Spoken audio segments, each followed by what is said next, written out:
Oke, halo semuanya, jumpa lagi di channel Petani Ekspor. Ada satu lagi nih pertanyaan dari teman kita.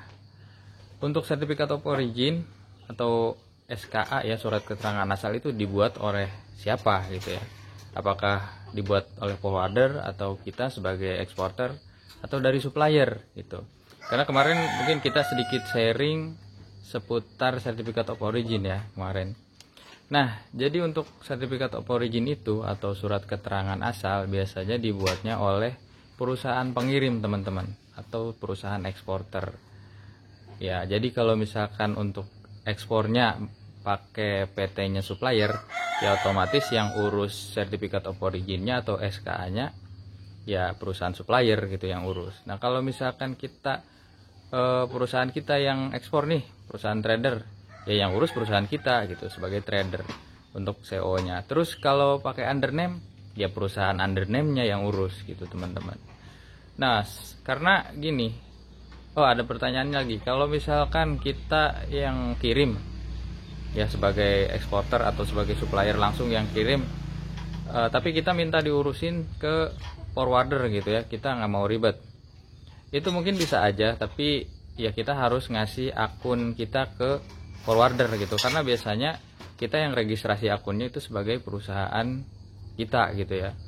Jadi biasanya yang bisa urus CO itu perusahaan pengirim yang sudah terregistrasi gitu ya di ESKA atau IPSKA gitu ya teman-teman. Jadi sebaiknya ya kita yang urus aja lah gitu, karena itu kan akun kita, biasanya diurusnya kan setiap pengiriman gitu. Jadi untuk pengurusan sertifikat of origin ini biasanya diurusnya oleh si pengirim atau si eksporternya langsung. Kalau ke forwarder mungkin bisa aja ya, tapi ya itu kita harus ngasih akun, password dan lain sebagainya gitu. Lagian juga sebenarnya kalau misalkan CO ini mudah kok gitu dalam pengurusannya, tinggal submit secara online saja. Dan kegunaannya banyak banget tentu saja untuk buyer kita di luar negeri, karena bisa meringankan pajak gitu ya, seperti itu.